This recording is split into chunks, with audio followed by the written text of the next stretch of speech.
Good morning. It is Monday. And how are you approaching Monday? Are you having a case of the Mondays? Like, oh, I have to go to work. Well, we're going to talk about your language and we're going to clean it the F up.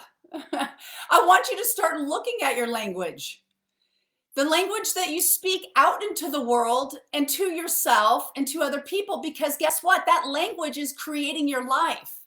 So what if instead of saying, I have to go to work, I get to go to work? You're lucky you have patience. You're lucky you have a job, and say, I get to do this. What if you gave somebody a gift, a really expensive gift? Let's say you gave somebody a beautiful bracelet and you heard that person saying, well, I have to wear this bracelet. Are you going to give them a bracelet again? Are you going to give them any gift since they talk about how they have to use the gift you gave them? Well, God is constantly giving you gifts. And if your version of gratitude is this, I have to do this, I have to do that, God might not want to give you any more gifts, right? Just like that. But I'm not here to shame anybody. I'm actually here to show up for this lecture myself because I constantly work on my language. I constantly catch myself saying things and then I correct it as quickly as possible, right? Oh, I have to go pick up my kids. I get to pick up my kids. Do you know how many years I wanted children, how hard I worked to get children? 5 IVFs, lots of money, lots of tears, lots of pain. So I get to pick up my kids. And it's a course correction. It's a correction in our minds because as we speak, our world is created. And so I'm going to invite you this week. That's why I do Motivational Mondays, is to get you set on track for the whole week, right? Look at your language and clean it up this week. Start to say, I get to do this, I get to do that. Stop shooting on yourself. What? If there's something that you're like, oh, I should do this, I should do that, stop and observe. Why are you feeling that you should do that?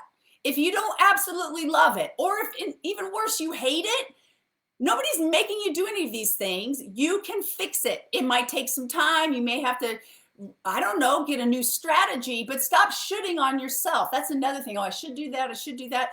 That'll bring your whole frequency down. It's not going to work that way. Stop making excuses for yourself. Right? Richard Bach wrote, argue for your limitations and they're yours. Stop saying, oh, I have bad knees, I have bad this, I can't do that. Whatever you say, you're right. Oh, I can't ever run a marathon. You're right. I can if I train. Oprah Winfrey ran a marathon. Do you think she kept telling herself, I can't do it? I'm a little bit bigger. I'm so busy. No. She said, I will find a way. I will hire a trainer. I will free my schedule, right? But it's all in the language. It's all in our language. And so the first thing is this week, look at where you're starting to say, oh, I have to do this. Look at that energy versus like, I get to do this. I was excited to hop on here this morning because I get to. I committed to it, right? Last year in July, I said to myself, I really want to start doing some Facebooks. Actually, I didn't want to do Facebooks. It was a way of stretching myself out of my comfort zone. So instead of saying something like, well, I want to do Facebooks to stretch myself out of my comfort zone, I said, I'm committed to doing a Facebook Live every Monday until the end of the year. And guess what? I did it. Rain or shine. What are you committed to? Instead of saying, so here's the second challenge for you. I'm sure there's something that you want. I'm sure of it. I'm not that psychic. I'm pretty psychic, but I'm confident there's something you want. Instead of saying, I want this, I'm committed to achieving it. You know, even just you going after that goal or that thing or that situation is going to change you. It's going to stretch you. It's going to get you out of your comfort zone. And maybe by the time you get to the point of actually achieving that thing, it doesn't really even matter anymore. It's who you've become by pushing yourself out of that comfort zone, by controlling your mind and not letting your mind sabotage you anymore, right? Too often we're like, oh, I don't want to go running. Go the F running, right? Who wakes up and goes, I want to go running? Probably nobody. Who wants to wake up at 5 a.m.? Who wants to do a lot of these things? No one, but you have to force yourself to do it. So one way to help you is to change your wording and say, I get to do this. I get to get up and go running. I look at this body. I get to go use this body. I was given the gift of this amazing body that's athletic. And for many years, guys, I didn't use it. I didn't use it. I fought against it because people would say, "You're so tall. You should play basketball. You should play volleyball." And I said, no, I'm not going to do it. I'm not going to use this body. But again, back to the gift, one day I recognized, oh my gosh, I have this body. And so I'm going to go for a run. My first run was not pretty. I came back after, I don't know, 500 feet with a side splint, like, I can't do this, but I just kept at it. I can get better if I keep training. I'm going to get better. I'm committed to running. I'm committed. Okay. So rather than you have to do anything, you get to do anything. Okay. Whatever you want, start committing yourself to it. I'm committed to this. Stop arguing for limitations. And for those of you that are in practice, stop calling anything on your patients bad. Oh, where's your bad shoulder? Where's your bad knee? Why are you putting a curse on that body part? This goes for yourself. Stop talking negatively to yourself. If your knee is giving you pain, it's trying to get your attention. So look at your knee and say, I hear you, knee. I love you, knee. What do you need from me, knee? Versus like, oh, my knee, my stupid knees. Oh my gosh.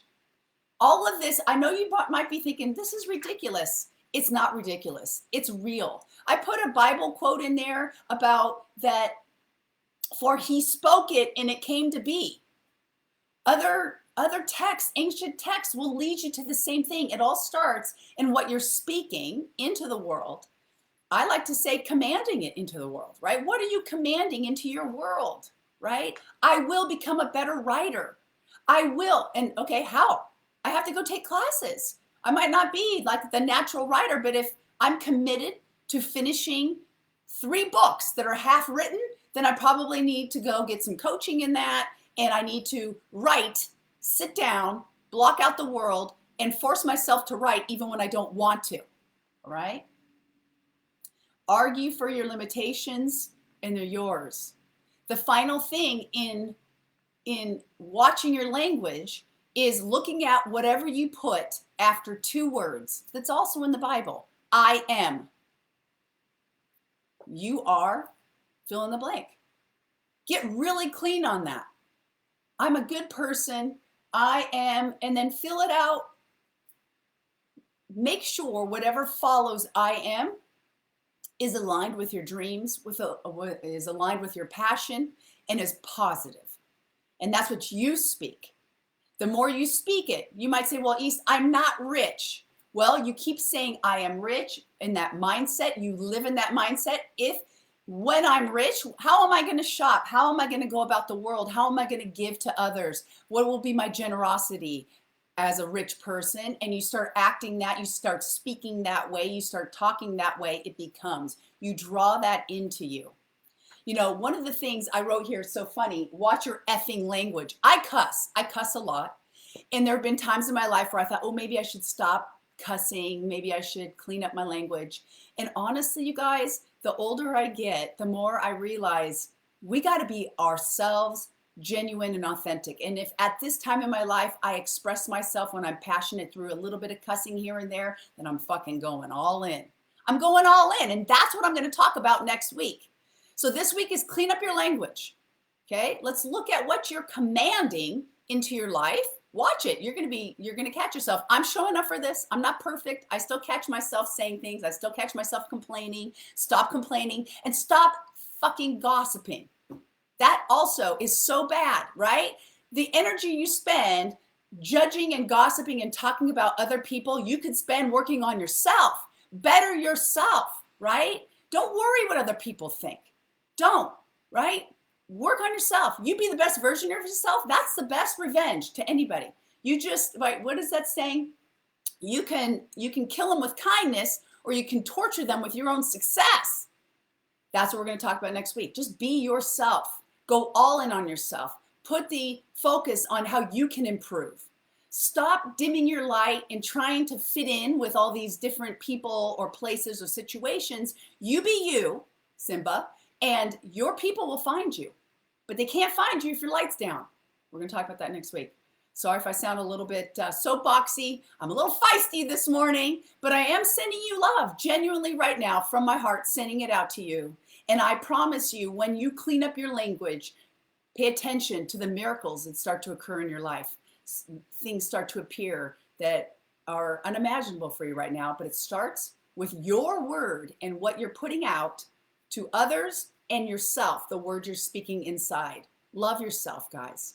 I love you. Bye for now. Have a great week.